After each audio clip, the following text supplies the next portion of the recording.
सखी सहेली।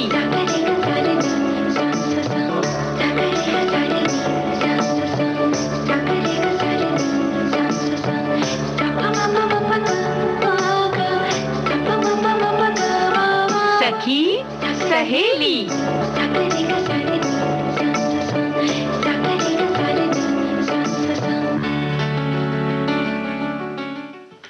सभी सखियों को राजू और रेणु चतुर्वेदी का नमस्कार। और हमारे सभी दृश्य रेडियो के भी हमारे साथी जो हमसे जुड़े हुए हैं राजुल, उन्हें भी नमस्कार। भाई अब तो वो भी हमारे साथ ही साथ हैं और ये सखी सहेली का कार्यक्रम संग संग तय कर रहे हैं। हाँ, ऐसा नहीं लग रहा है कि वो भी प्रस्तुत कर रहे हैं साथ में, है ना? बिल्कुल।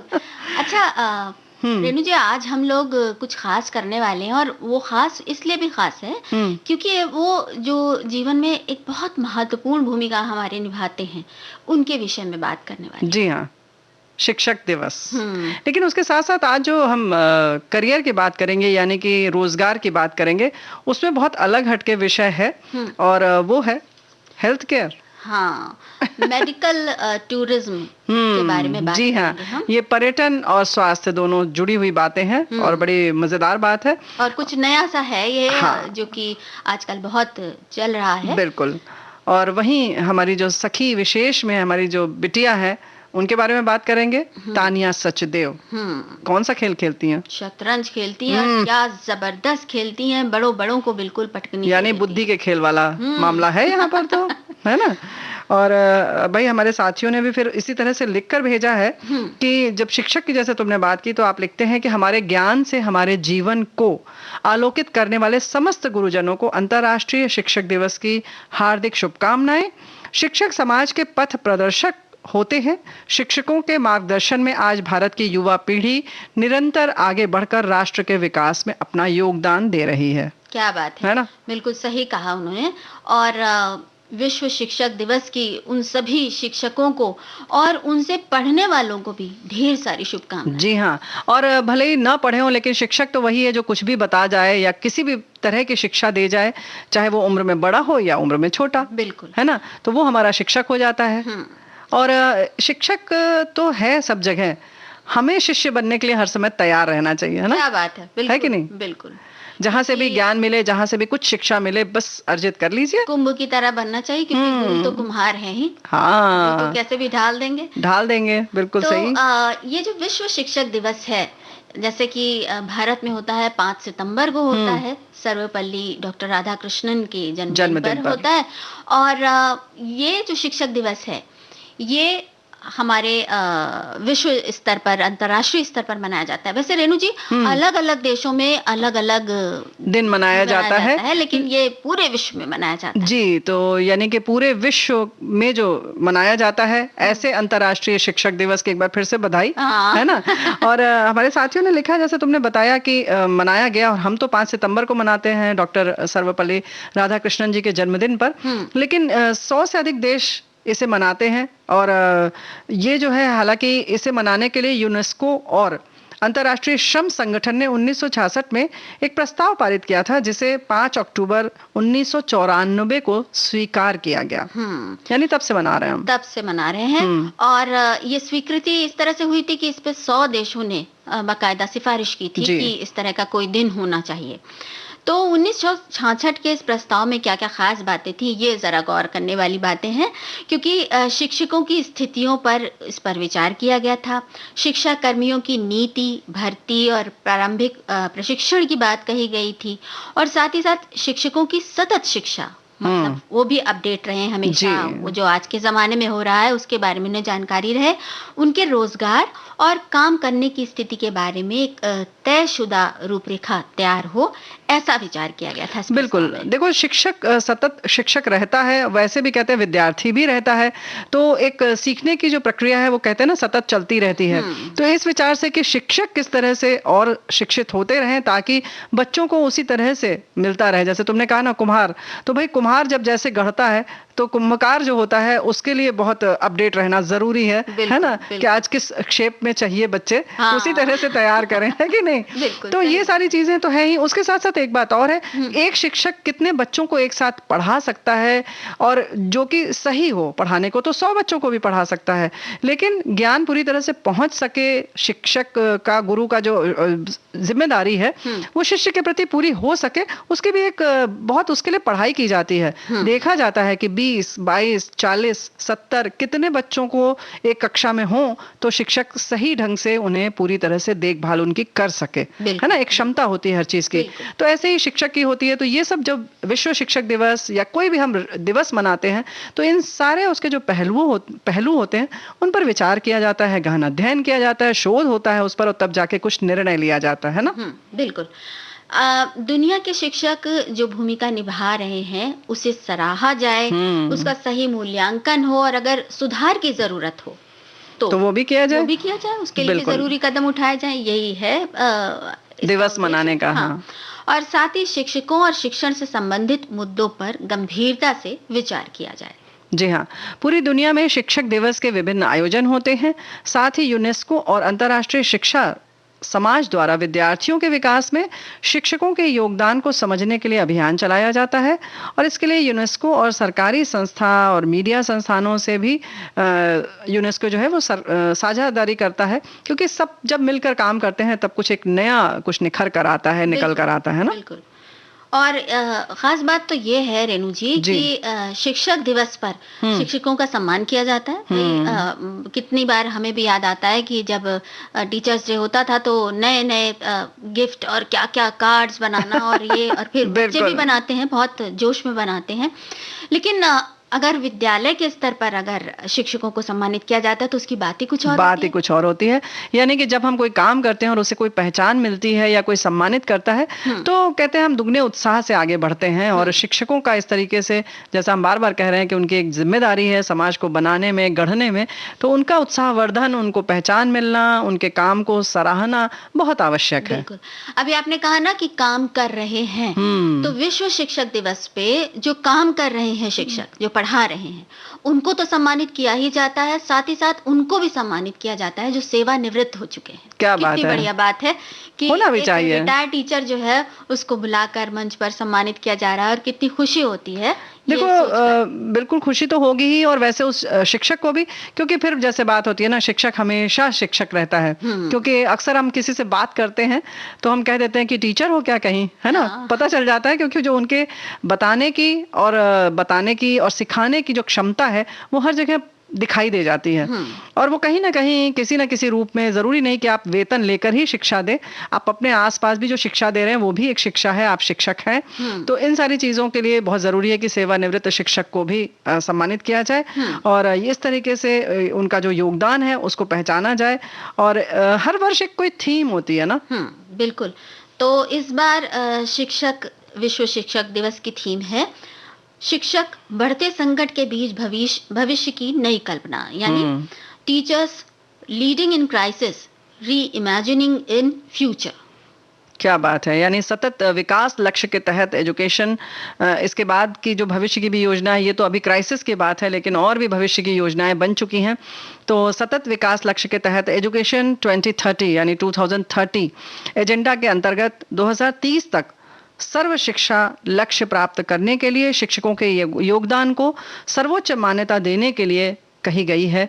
यानी कि हम ये मान कर चल रहे हैं, और मान के क्यों चल रहे हैं, अगर हम संकल्प कर लें, प्रण ले लें तो क्यों नहीं पूरा होगा, है ना। यानी शिक्षकों को सम्मान दें और उनके जो कुछ भी वो कर रहे हैं उनके प्रयासों का सही मूल्यांकन हो और उन्हें सही अवसर मिले। बिल्कुल।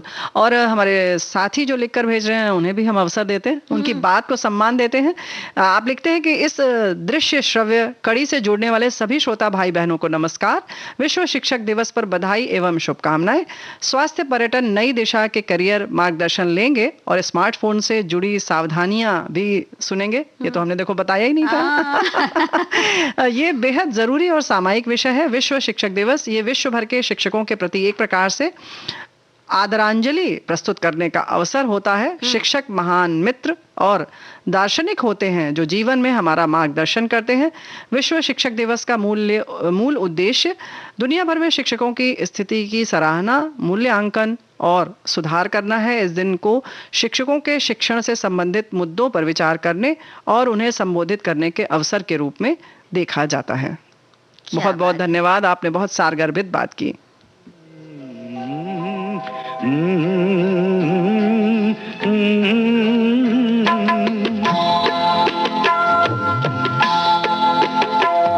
हमारी मुट्ठी में आकाश सारा, जब भी खुलेगी चमकेगा तारा।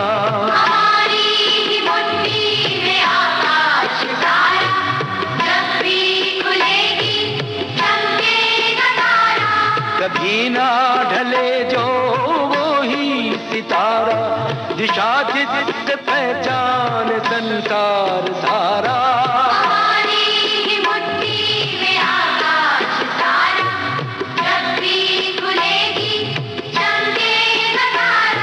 हमारी मुट्ठी में आकाश सारा, जब भी खुलेगी चमकेगा तारा।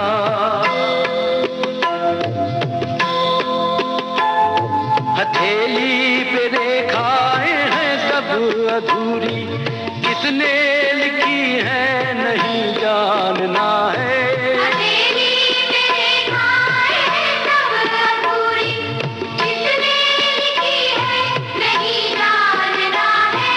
सुलझाने उनको ना आएगा कोई, समझना है उनको ये अपना कर्म है।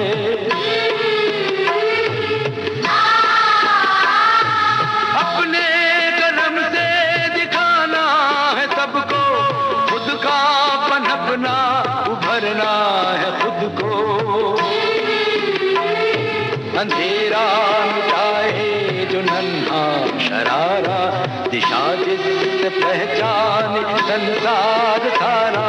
हमारी मुट्ठी में आकाश सारा, जब भी खुलेगी चमकेगा तारा। हमारी मुट्ठी में आकाश सारा। कैसे स्कूल की घंटी बजी। भाई हमें तो लगा कि अब बस ये टिफिन का डिब्बा बंद करें और क्लासरूम की ओर भागें, है ना? या कोई ऐसी क्लास शुरू होने वाली है जिसका बेसब्री से इंतजार कर रहे थे। हमेशा यही होता है जब कोई शिक्षक जो खास तौर से बहुत दिल से बड़े प्यार से पढ़ाते हैं, और कभी कभी बहुत सारे ऐसे भी शिक्षक होते हैं जो वैसे तो कहते हैं कि अपने प्रोफेशन में रहना चाहिए, लेकिन व्यक्तिगत तौर पर भी जब हमारी समस्याओं को समझते हैं या यूं कहें कि हमारे मन को पढ़ लेते हैं, तो एक सच में आत्मीय जुड़ाव जो होता है वो बिल्कुल अलग होता है ना? पता है रेणु जी, एक आदरणीय अमृतलाल नागर जी की कहानी अक्सर याद आ जाती है जब भी शिक्षकों की बात होती है, जिसमें उन्होंने एक शिक्षक का जिक्र किया था, अपने एक शिक्षक का, जो उन्हें घर में पढ़ाते थे, ट्यूशन पढ़ाते थे और बहुत सारे बच्चों को पढ़ाते थे, और किस तरह से वो पढ़ाते थे उसका इतना सुंदर वर्णन किया है उन्होंने उस कहानी में कि कैसे रटाया जाता था। और रटते समय उन बच्चों को कभी कभी लगता था कि शायद मास्टर जी का ध्यान कहीं और है, गुरु जी का, लेकिन गुरु जी का ध्यान पूजा करते समय भी या कुछ और अपने काम निपटाते हुए भी, जहाँ किसी बच्चे की आवाज धीमी होती थी वो तुरंत उसे आवाज लगा के कहते थे। बहुत सारे बच्चे रट रहे हैं और उसे आवाज लगा के कहते थे, क्यों भाई तुम कैसे चुप हो गए? क्या बात है।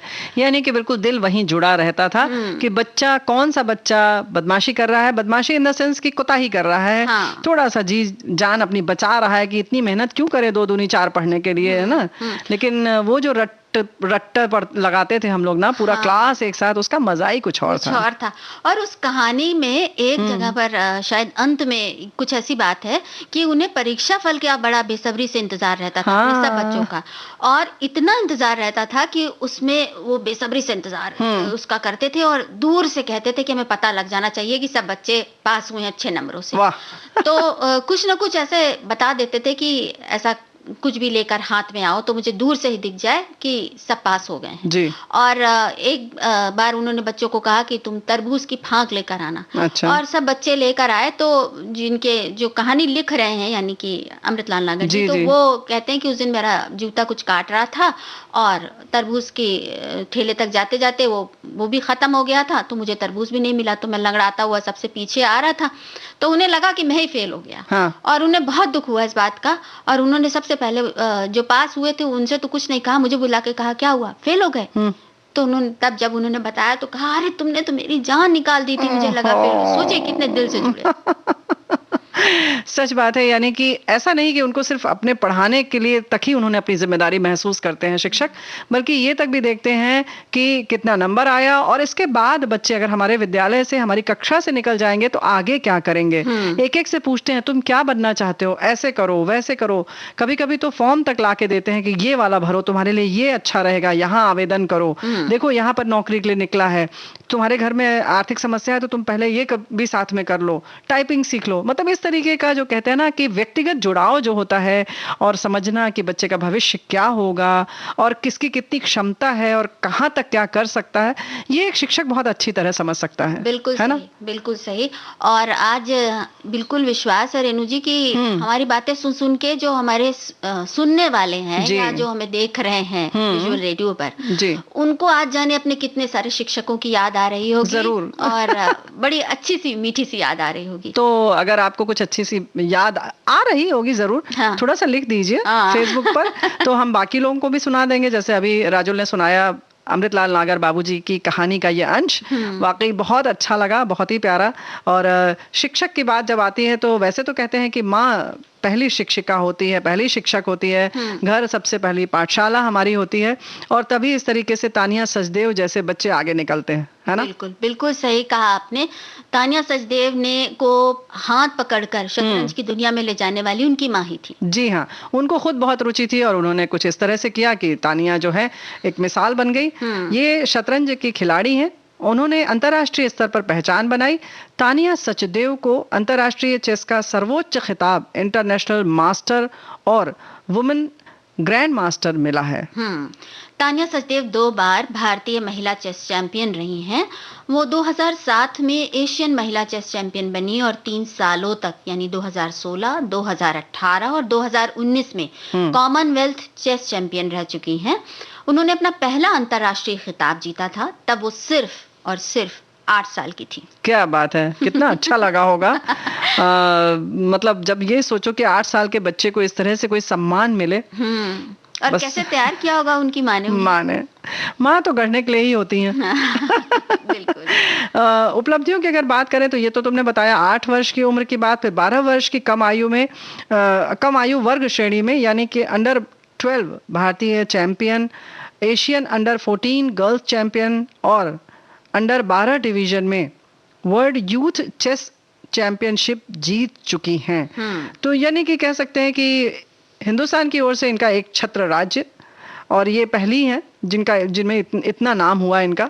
हाँ, अंतर्राष्ट्रीय स्तर पर इनके अलावा भी बहुत सारी कितनी कम उम्र से, इन्होंने लेकिन बहुत कम उम्र से ये शुरू किया अपना सफर, और इस तरह से आगे बढ़ती, बहुत छोटी उम्र में। जी हाँ, और 2009 में उन्हें अर्जुन पुरस्कार से सम्मानित किया गया। हाँ, 2016 में उन्होंने एक्जाकिक वार्षिक चेस टूर्नामेंट, जिसे चेस की दुनिया का एक बहुत प्रतिष्ठित टूर्नामेंट माना जाता है, वो जीता था। इस टूर्नामेंट में तानिया को सर्वश्रेष्ठ महिला पुरस्कार मिला था। और कालू तारा में उन्होंने कॉमनवेल्थ महिला चैंपियनशिप जीती, और फिर इस्तांबुल में आयोजित महिला चेस ओलंपियाड में भी कांस्य पदक जीता। इसके अलावा महिला एशियन टीम चैंपियनशिप में 3 रजत और 1 कांस्य पदक जीता, और 2015 में उन्होंने Asian continental women's rapid chess championship में रजत पदक जीता था। यानी कांस्य और रजत पदक जीतकर अच्छा सा कहना चाहिए देश का नाम रोशन कर दिया। और इन सब उपलब्धियों की पृष्ठभूमि उनके माता पिता ने तैयार की, जैसा कि होता है, और बहुत कम उम्र से ही यानी 6 साल की उम्र से ही चेस की ओर उन्हें प्रेरित किया, और साथ ही प्रशिक्षण भी दिलवाया। उनका जन्म हुआ था 20 अगस्त 1986 को, और जैसा कि अभी हम बात कर रहे थे कि उनकी माँ को विशेष रुचि थी शतरंज में, और उन्होंने 6 साल की उम्र से ही उन्हें शतरंज का प्रशिक्षण दिलवाना शुरू कर दिया।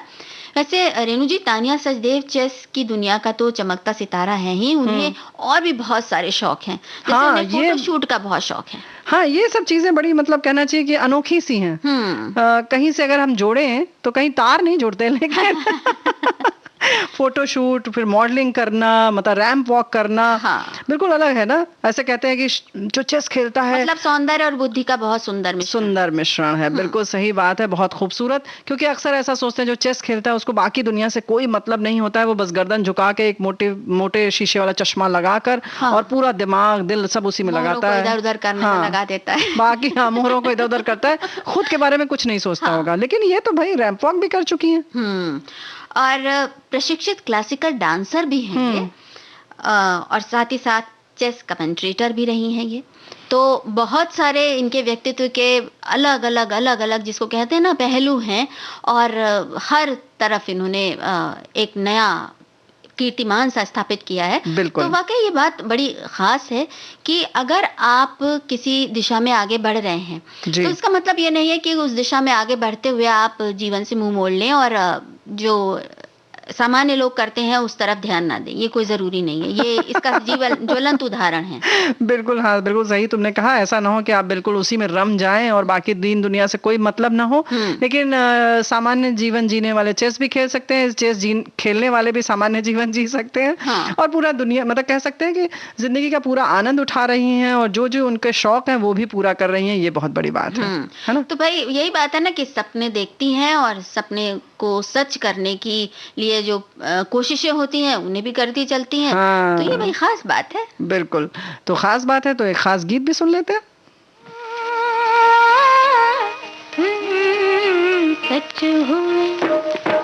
सच हुए सपने तेरे, झूम ले ओ मन मेरे।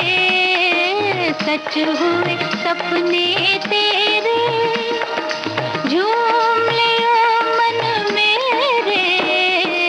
चिक चिक चिक चक चछे, चिक चिक चिक चक चछे, चिक चिक चिक चक चछे, चिक चिक चिक चक।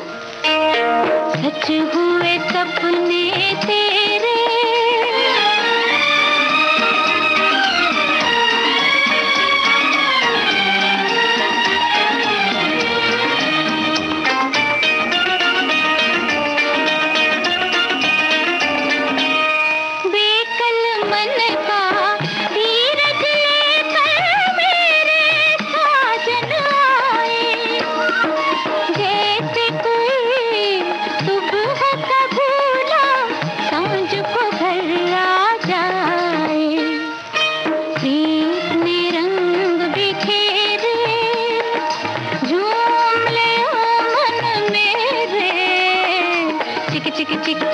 सच हुए सपने तेरे।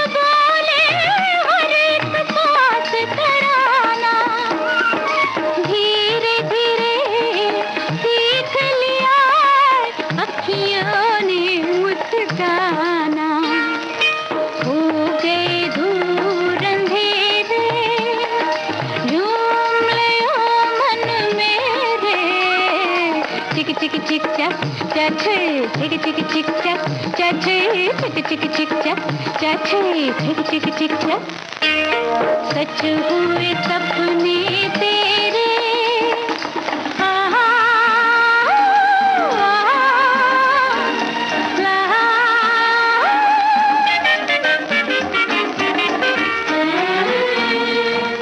जिस उलझन ने दिल उलझा के सारी रात जगाया, बनी है वो प्रीत की माला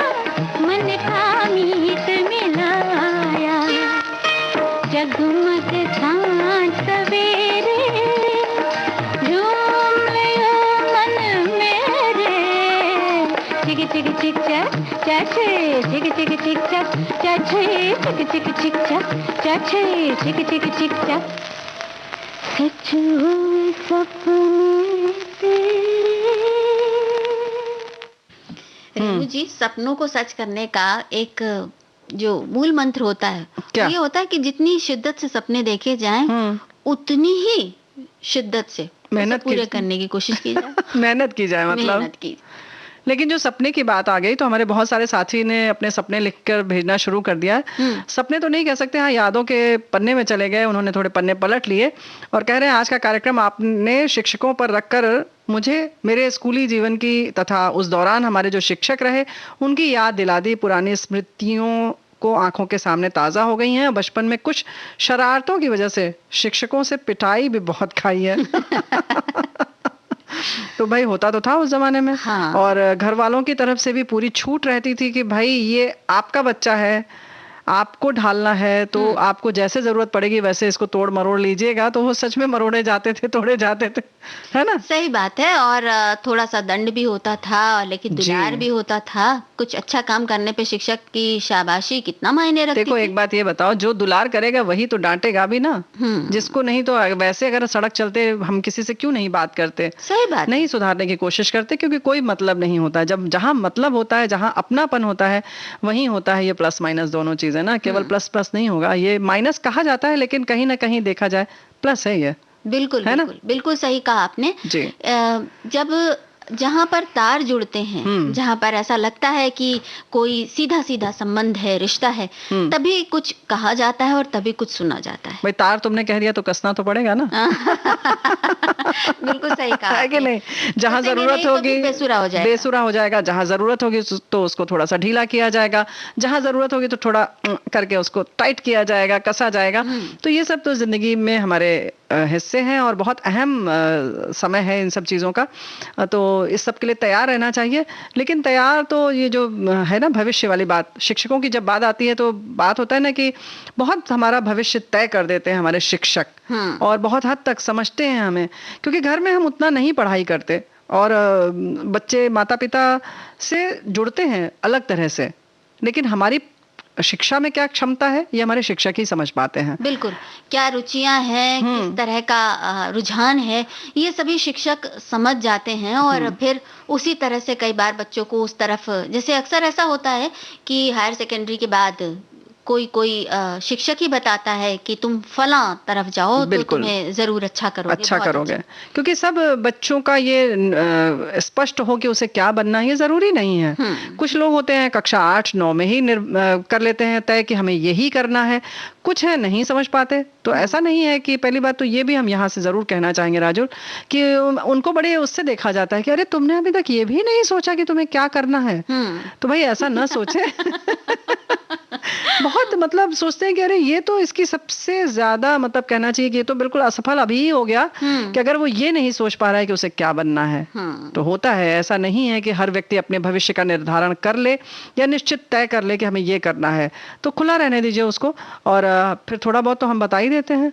जैसे कि अब ये जो आज हम बात कर रहे हैं मेडिकल टूरिज्म, ये बिल्कुल अलग तरह का क्षेत्र है। इसमें भी बहुत क्षमताएं हैं, क्योंकि हमारे देश में जो चिकित्सा की व्यवस्था है बहुत अच्छी है, काफ़ी आर्थिक रूप से भी लोगों को बहुत सुविधा देती है।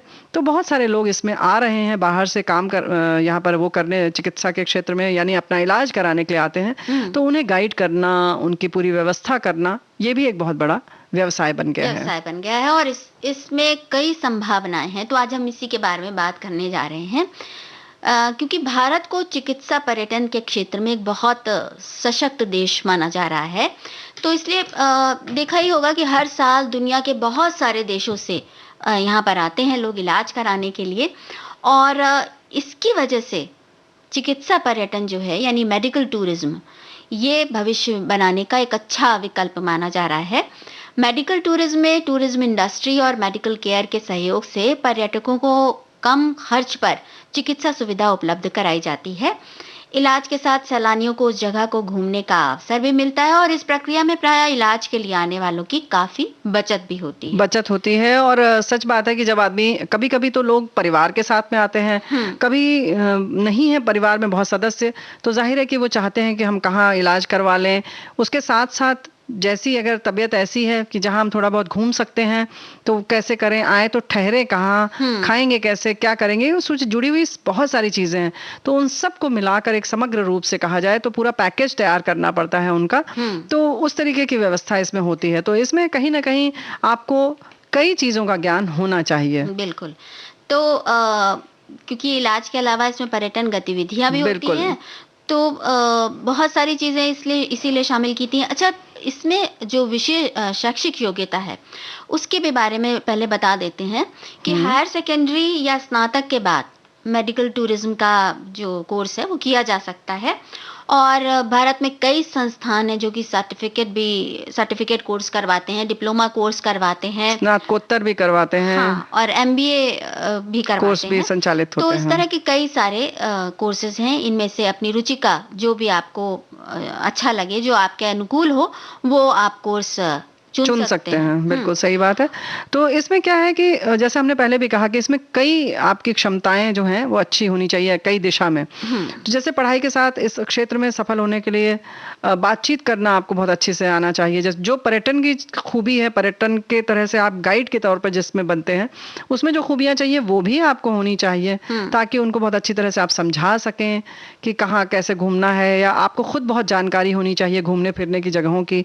उसके साथ साथ नेतृत्व करने की क्षमता होनी चाहिए और उनको एक तरह से कहना चाहिए ना कि एक से जोड़ सकें आप। हाँ, उनको विश्वास हो सके। हाँ, उन सबको। जैसे कोई रोगी आता है तो ऐसा होता है ना कि कोई अगर बीमार है तो उसके मन में तमाम सवाल हैं, तमाम बातें हैं, थोड़ा घबराया हुआ भी है। तो ऐसे में थोड़ा अच्छे से बात करके उसको दिलासा देते हुए, फिर उसकी जो जरूरत है उसको समझते हुए, और फिर उन ज़रूरतों को कैसे वो प्राप्त कर सकता है। जैसे उसे फला अस्पताल जाना है, फला जगह से उसको थेरेपिस्ट चाहिए, या फला जगह पर जाकर उसे कोई प्राकृतिक चिकित्सा लेनी है। तो ये सारी चीज़ें एक साथ मिलाकर उसको बताई जा सके और वहाँ पहुँचने का इंतज़ाम कराया जा सके, वहाँ ठहरने का इंतज़ाम कराया जा सके। तो ये सारी चीज़ें इसी क्षेत्र के अंतर्गत आती हैं। बिल्कुल। जैसे तुमने कहा ना कि अभी पर्यटन के लिए जैसे हम जाते हैं घूमने फिरने, तो जाहिर हम बड़े खुशी में रहते हैं, तो सबका मिजाज एक सा होता है, सब लोग घूमने आते हैं।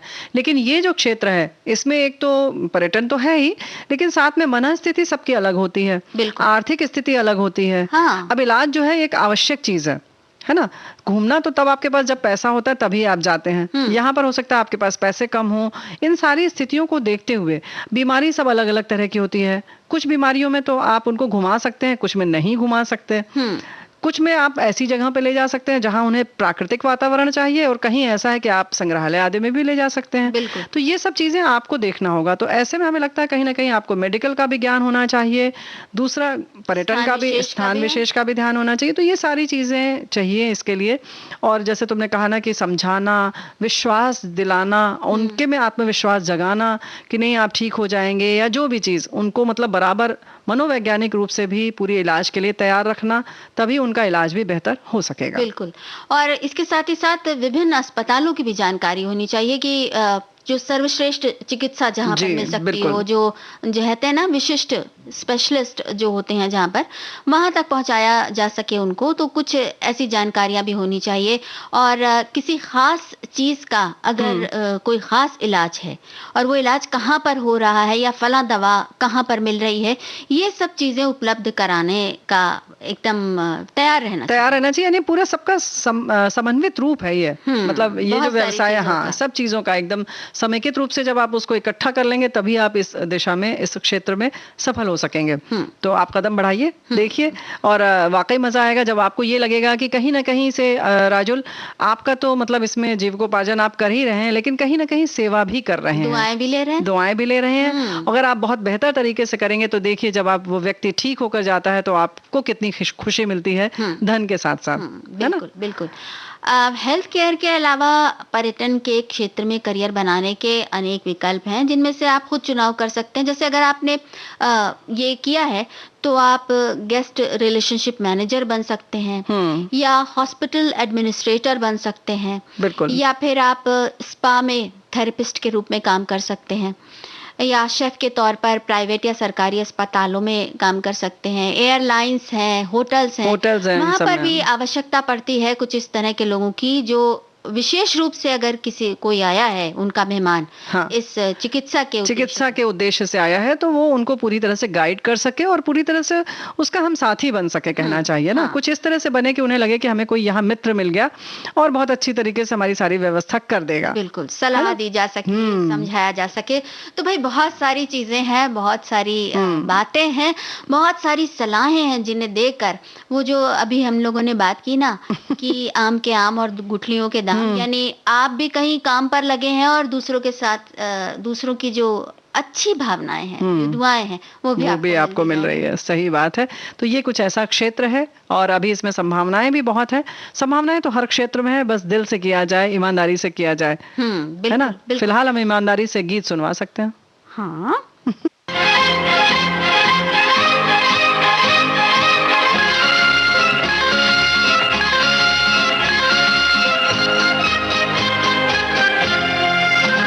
जिंदगी एक सफर है सुहाना, यहाँ कल क्या हो किसने जाना।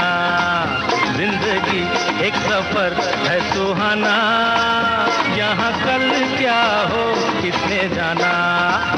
जिंदगी एक सफर है सुहाना, यहाँ कल क्या हो किसने जाना।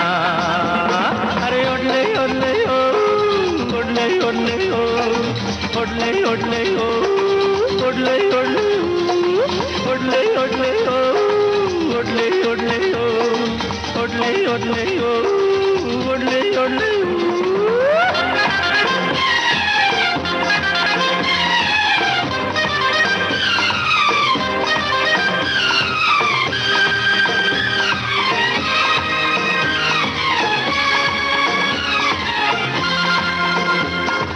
चांद तारों से चलना है आगे, आसमानों से बढ़ना है आगे।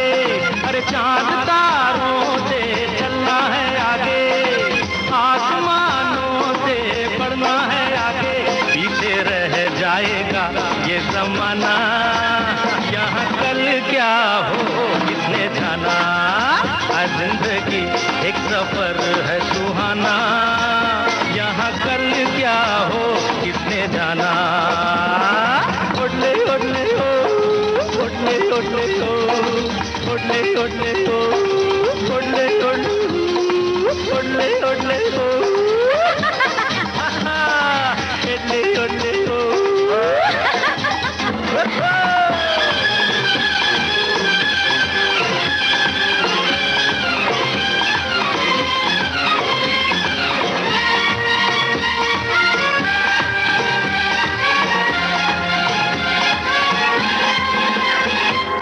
हंसते गाते जहाँ से गुजर, दुनिया की तू परवाह न कर। हंसते गाते जहाँ से गुजर, दुनिया की तू परवाह न कर। मुस्कुराते हुए दिन बिताना, यहाँ कल क्या हो किसने जाना। जिंदगी एक सफर है सुहाना, यहाँ कल क्या हो किसने जाना। ओडले ओडले ओ, ओडले ओडले ओ, ओडले ओडले ओ,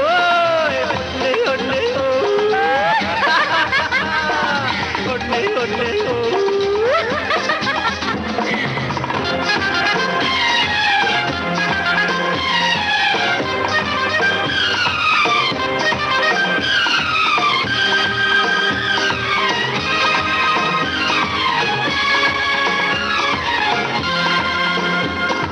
मौत आनी है आएगी एक दिन, जान जानी है जाएगी एक दिन। अरे मौत आनी है आएगी एक दिन, जान जानी है जाएगी एक दिन। ऐसी बातों से क्या घबराना, यहाँ कल क्या हो किसने जाना। जिंदगी एक सफर है सुहाना, यहाँ कल क्या हो किसने जाना।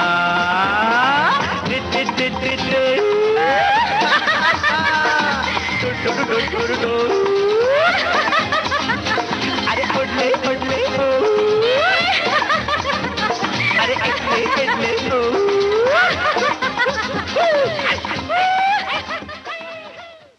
जिंदगी के सुहाने सफर में जो हमें राह दिखाते हैं, उनके बारे में हमारे श्रोता बहुत भावुक हो रहे हैं और बराबर बातें कर रहे हैं। जैसे कि हमारे एक सुनने वाले लिखते हैं कि आपकी बातें सुनकर सचमुच मुझे मेरे वर्ग शिक्षक की यादें ताजा हो गई। बात आज से 60 साल पहले की है, शायद इन्होंने ये लिखना चाहा है। जी जी। मैं उस वक्त छठी कक्षा में था। मेरे स्कूल के वर्ग शिक्षक जिस तरह हर एक छात्रों के बारे में, उनके परिवार, उनकी किस विषय में कमजोरी थी वगैरह की सारी जानकारी रखते थे। चूंकि हम उस वक्त एक छोटे शहर में थे, इसलिए स्कूल के बाद क्या करते थे ये सब भी उन्हें मालूम था। जैसे कि अक्सर ऐसा होता था ना कि अगर भाग कर फिल्म देखने गए हैं और मास्टर साहब ने देख लिया। भाई देखो, ये तो स्कूल छोड़कर जाने वाली बात है ना। अगर शाम को आप परिवार के संग, मतलब मम्मी पापा के संग भी कहीं गए हैं, तो वो भी शिक्षक देख लेते थे छोटी जगहों पे, तो है ना, भाग कर। हाँ, और आप सवाल नहीं लगा पा रहे हो। होमवर्क करना था, छोड़ के घूम रहे थे साथियों के संग, या पार्क में क्रिकेट खेल रहे थे, तो ये सब पता चल जाता था। और एक बात और है कि शिक्षक केवल ऐसा नहीं देखकर, वो तो भाई चेहरा पढ़ लेते हैं, अगर नहीं भी देखा तो भी समझ जाते हैं कि हमने झूठ बोल रहे हैं कि नहीं बोल रहे हैं। अक्सर होता है कि होमवर्क न करने के बहुत सारे बहाने बनाए जाते हैं, तो वो सब भी समझ जाते हैं कि भाई ये झूठ बोल रहा है। बिल्कुल बिल्कुल। बहानों के मामले में उनके शिक्षकों के सामने एक नहीं चलती है, पर रग रग से वाकिफ होते हैं। तो ये बात बिल्कुल सही है, लेकिन ये जो स्मार्टफोन है इसकी शायद हर रग से हम नहीं वाकिफ हैं अभी। तो चलिए फिर शुरुआत की जाए। हाँ, परिचय प्राप्त किया जाए। जी हाँ। तो पहली बात तो जैसे कि आजकल सैनिटाइजर बहुत प्रयोग में लाया जा रहा है, उससे बहुत सारे लोगों के फोन खराब हो रहे हैं। तो ख्याल रखिए कि जिस समय आप सैनिटाइजर का प्रयोग कर रहे हैं तो फोन आपके हाथ में न रहे, क्योंकि वो भी आपके पूरे स्क्रीन को खराब कर रहा है। तो सैनिटाइजर से जब आप करते हैं तो एक सीमित मात्रा में उसका प्रयोग करें और आपके फोन पर न गिरे तो बेहतर है ना। और कई दफा ऐसा भी होता है कि वो स्पीकर पर उसके कुछ अगर छींटे चले गए जी, तो फिर फोन की आवाज बड़ी धीमी आने लगती है और इस तरह की समस्याएं आने लगती हैं। तो इसलिए सैनिटाइजर का इस्तेमाल करते वक्त ध्यान रखें। अब भाई चार्जिंग की बात होनी चाहिए। तो कर लेना चाहिए चार्ज फिर तो। हाँ, चार्जिंग जरूरी तो है फोन की, लेकिन अब ऐसा भी नहीं कि आपने भाई चार्जिंग पे लगा दिया, वो लगा है। अरे तो ऐसा लगता है कि हमने 2 मिनट बात की तो हो सकता है 20% कम हो गया हो, फिर लगा देते हैं 2 घंटे के लिए। हाँ, तो ऐसा नहीं है। और कुछ लोग तो पूरी रात के लिए लगा देते हैं। हाँ, सोचते हैं कि जब हम सो रहे हैं तो फोन काम करता रहे।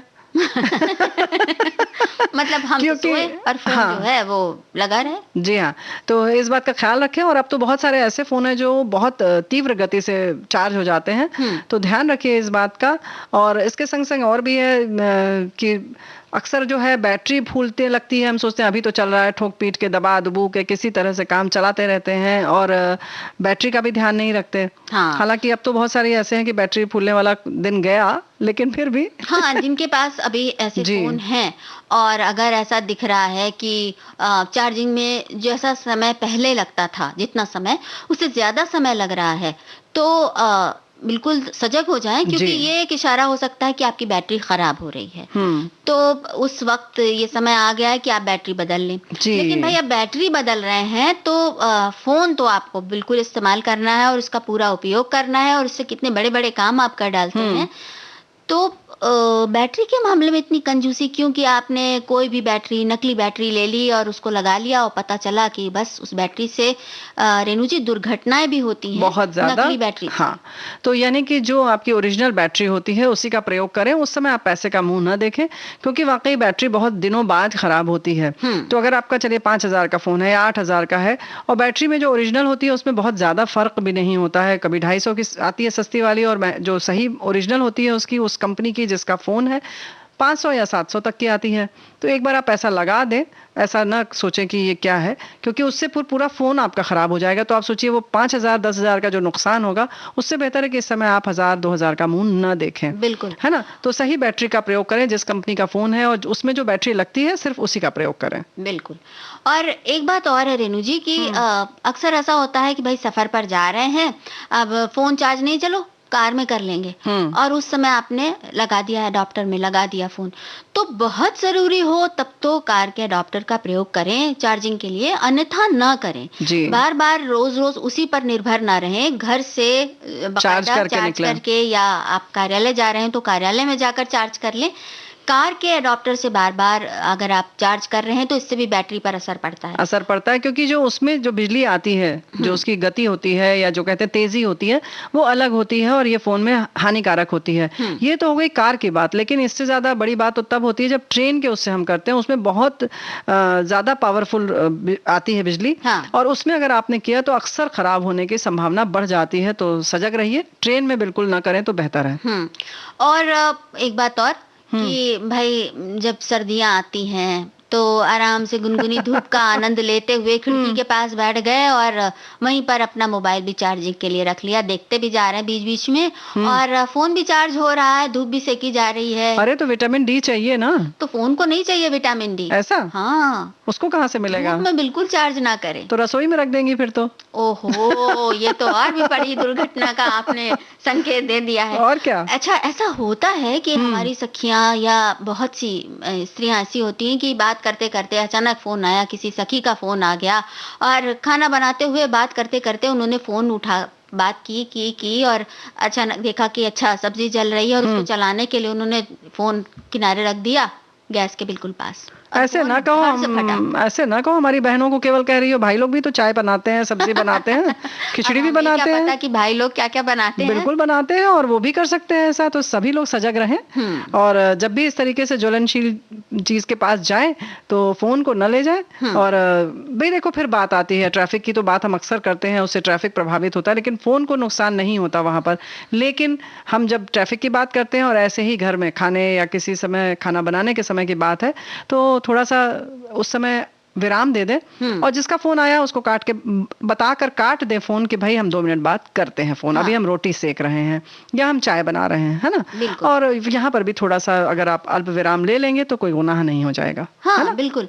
और एक बात और है कि अगर फोन आप बराबर इस्तेमाल कर रहे हैं, आपने संदेश भी देख लिए हैं, सोशल मीडिया का भी प्रयोग कर लिया है और तमाम चीजें आपने ढूंढ भी ली हैं, आपने सब सारी तरफ अपनी नजरें दौड़ा ली हैं और लगातार आप करते चले जा रहे हैं और फोन हो रहा है गरम, बार बार आपसे कह रहा है कि भाई अब मान जाओ, अब तो छोड़ दो, लेकिन आप बिल्कुल मानने के लिए तैयार नहीं है और आप लगातार उसको इस्तेमाल करते जा रहे हैं, तो ये बहुत खतरनाक हो सकता है। ये तो खतरनाक हो सकता है और उससे ज्यादा खतरा तो तब बढ़ता है जब चार्जिंग में लगा रहता है और हम उसको कान में भी लगा लेते हैं, तो भाई 2 तरफ से एक संग चार्जिंग मत करिए उसकी। हाँ। राजुल, अब तुम एक बात और बिल्कुल मत बताना, पहले गाना सुनवा दो, फिर तुम कहोगी नहीं एक बात और नहीं, अब कान गर्म हो रहा है।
कैसे तो बेलाए तू क्या जाने बच के रहना रे बाबा, बच के रहना रे बाबा, तुझ पे नजर है। हाँ, तेरे लिए आए तेरे ही दीवाने, झूमे नाचे गाए आए रंग जमाने, कैसे कैसे तो बेलाए तू क्या जाने बच के रहना रे बाबा, बच के रहना रे बाबा, तुझ पे नजर है।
मेरा रे बाबा तुझ पे नजर है।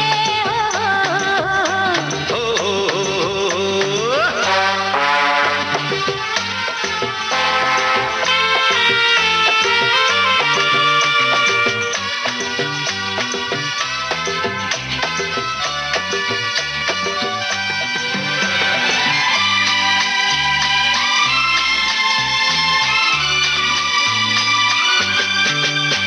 हाँ संभल के तू चलना तेरी राहों में ही काटे, फूल तो मालिनी बस सपनों में ही बाटे।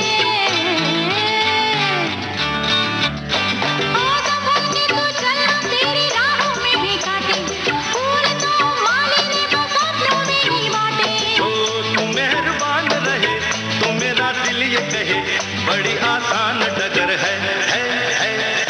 आज अपने प्यार पे मुझको फक्र है, आज अपने प्यार पे मुझको फक्र है। अरे बच के रहना रे बाबा, बच के रहना रे, बच के रहना रे बाबा, तुझ पे नजर है। तेरे लिए आए तेरे ही दीवाने, हो झूमे नाचे गाए आए रंग जमाने। कैसे कैसे तोहफे लाए तू क्या जाने, तू क्या जाने। बच के रहना रे बाबा, बच के रहना रे। रेणु जी, हम भी यही कहेंगे, बच के रहना रे बाबा। किस चीज से? भाई ये हमारे सुनने वाले भी समझ गए हैं। हमारे एक श्रोता लिखते हैं, आज स्मार्टफोन हर इंसान की जरूरत बन गया, यानी कि स्मार्टफोन से बचना है। चाहे ऑनलाइन बिजनेस हो या ऑनलाइन की पढ़ाई हो या बैंकिंग कार्य हो या फिर कई सरकारी ऐप्स जो हमारे लिए आज जरूरी हो गए हैं, ऐसे में इस स्मार्टफोन का महत्व बढ़ गया है। लेकिन हमें इसका उपयोग करते समय कई सावधानियां बरतनी पड़ेंगी। कई फोन कॉल जो कि संदिग्ध रहते हैं उनको रिसीव ना करें। फिर एटीएम के वक्त इस फोन का उपयोग बहुत ही सावधानी से करना पड़ेगा, अन्यथा आपके बैंक का पैसा धोखे से कब गायब हो जाएगा आपको मालूम नहीं पड़ेगा। आपका डेटा चुराया जा सकता है। ऐसी अनेक सावधानियों पर आपको ध्यान देना जरूरी हो गया है, अन्यथा ये सुविधा भोगी उपकरण भविष्य में आपके लिए खतरा भी पैदा कर सकता है, क्योंकि आपके ही नंबर से उस नंबर का दुरुपयोग भी किया जा सकता है। ऐसे अनेक घटनाएं हुई हैं। जी हाँ, और हमारे साथी एक और लिखते हैं कि स्मार्टफोन से जुड़ी हुई बहुत सी सावधानियां हैं जिन पर हम सभी उपयोगकर्ताओं को विशेष ध्यान देना चाहिए, जिनमें फेसबुक पर फर्जी आईडी बनाकर या कॉल करके आर्थिक और मानसिक नुकसान पहुंचाने वालों से सावधान रहने की जरूरत है। डिजिटल लेन देन संबंधी नियमों को जरूर फॉलो करना चाहिए हमें। बिल्कुल सही आप कह रहे हैं। और आज हम इसी बारे में कुछ सोच रहे हैं कि और कुछ बातें कर लेते हैं। हाँ, बिल्कुल। अब जैसे कि हम एक बात जानते हैं कि अपना ओटीपी अगर आए तो किसी को नहीं देना है। ये हमने बिल्कुल रट लिया है और बार बार इसको बताया जाता है, लेकिन ये कभी नहीं बताया जाता कि अगर आपके पास ओटीपी आ रहा है और आपने कोई भी लेन देन नहीं किया है, या आपने कहीं, जब ओटीपी तो तभी आता है जब आप कहीं बैंक से पैसा दे रहे होते हो, तब आपके पास ओटीपी आता है, तब आप उसको कहना चाहिए कि निश्चित कर देते हैं कि हाँ हम तैयार हैं पैसा देने के लिए, ये हमने ओटीपी डाला। लेकिन कोई ये नहीं बताता कि बिना उसके पहले वाली प्रक्रिया के ओटीपी आ रहा है तो करना क्या है ना? तो हम बताना चाहते हैं जी, उसको खोलना नहीं है, उसे क्लिक नहीं करना है, क्योंकि वो ओटीपी आपके सीधे बैंक की तरफ जा रहा है। और वो खुलते ही कहीं, क्योंकि अक्सर ऐसा होता है कि कुछ धोखेबाज जो लोग हैं जो इस काम में माहिर हैं, वो पूरा का पूरा आपका फोन मिरर ले लेते हैं और जैसे ही वो आप खोलते हैं तो वो उनके फोन पर खुल जाता है और वो ओटीपी उन्हें मिल जाता है।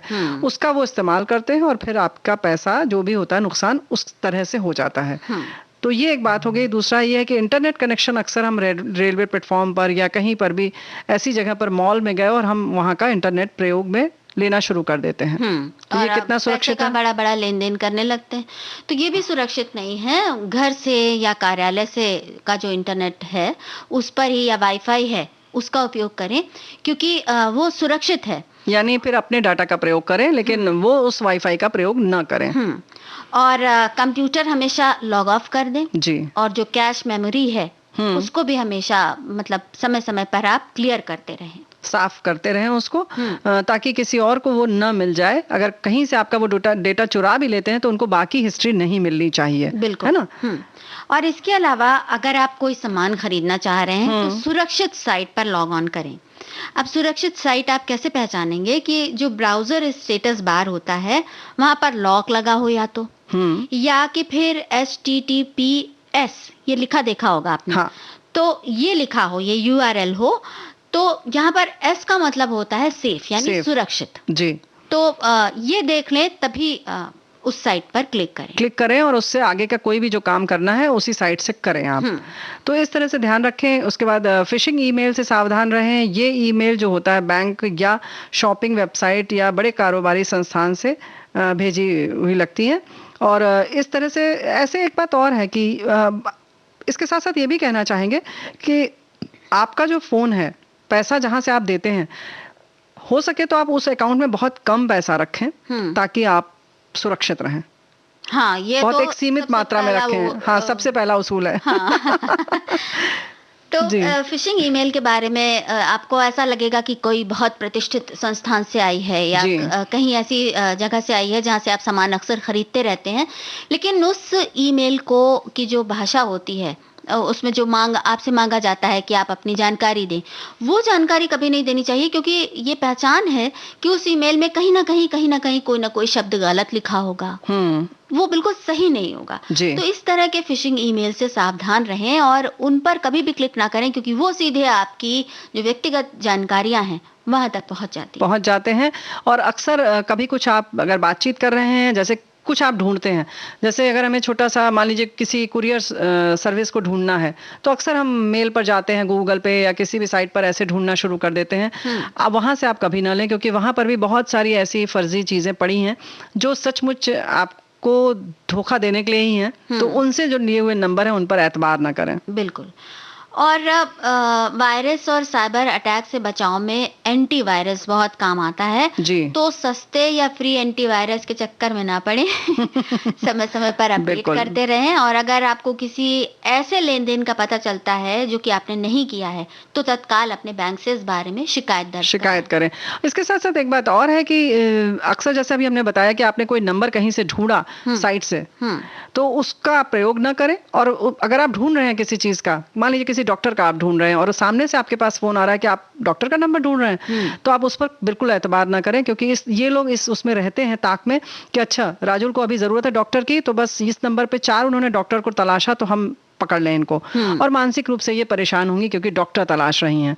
उसके साथ साथ अगर कुछ कहते हैं कि आप एक छोटा सा ये डाउनलोड कीजिए ऐप, और क्योंकि आपको रजिस्ट्रेशन करना है, तो उनके बताए हुए ऐप को तो कतई आप डाउनलोड ना करें, क्योंकि वो ऐसा ही ऐप भेजते हैं ताकि वो आपकी सारी चीजों का लेखा जोखा ले लें। बिल्कुल, आपके फोन पर उनका पूरा अधिकार हो जाता है और सारी जानकारियां उन तक पहुंच जाती हैं। जी हाँ, और वो आपसे कहते हैं कि आप गलत डालिए नंबर, ओटीपी जो आया वो मत डालिए, लेकिन उनके पास सही वाला आ चुका है, आपसे गलत डलवाते हैं ताकि आप निश्चिंत रहें कि आपके पैसा कुछ गलत नहीं होगा। ओटीपी नंबर या जो और भी नंबर आते हैं, पिन, तो वो कहते हैं आप गलत डालिए ना, आप 00 डाल दीजिए, आप परेशान मत होइए। जब डालेंगे सब गलत तो कैसे हमारे पास पैसा आएगा, क्योंकि आप घबराते भी हैं कि नहीं आपके पास पैसा चला जाएगा, तो आपको आश्वस्त करते हैं, जबकि उनके पास सही वाला है, वो आपको बेवकूफ बनाते हैं। तो पहले तो कोई भी ऐप आप डाउनलोड इस तरह से न करें।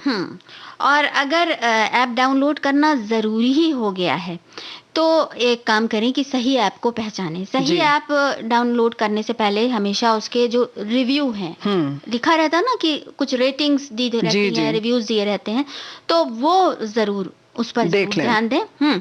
और ऐप के विवरण को समय देकर अच्छी तरह से पढ़ें। जी हाँ। जल्दबाजी में ना पढ़ें। यहाँ आप आसानी से असली और नकली ऐप के बीच अंतर को देख सकते हैं, क्योंकि सामान्य तौर पर जो फर्जी ऐप्स होते हैं उसके बारे में बेकार विवरण नहीं दिया जाता है। देखो, एक तो शब्द भी कई बार गलत लिखे होते हैं और बहुत जुड़ते हुए होते हैं। जैसे रिजर्व बैंक का ऐसा लिखा होगा कि रिजर्व एनबी कुछ लिख देंगे, आप जल्दी में सोचेंगे रिजर्व बैंक का है। तो इन सब चीजों का ध्यान रखें। लेकिन फिलहाल हम जल्दी में हैं क्योंकि कार्यक्रम का समय समाप्त हो रहा है, बातें बहुत सारी। तो अब विदा लेने के पहले बता दें कि ऐप को इंस्टॉल करने से पहले उसकी अनुमतियों को भी चेक कर लें। और अब दीजिए इजाजत आप सभी को राजुल और रेणु चतुर्वेदी का नमस्कार।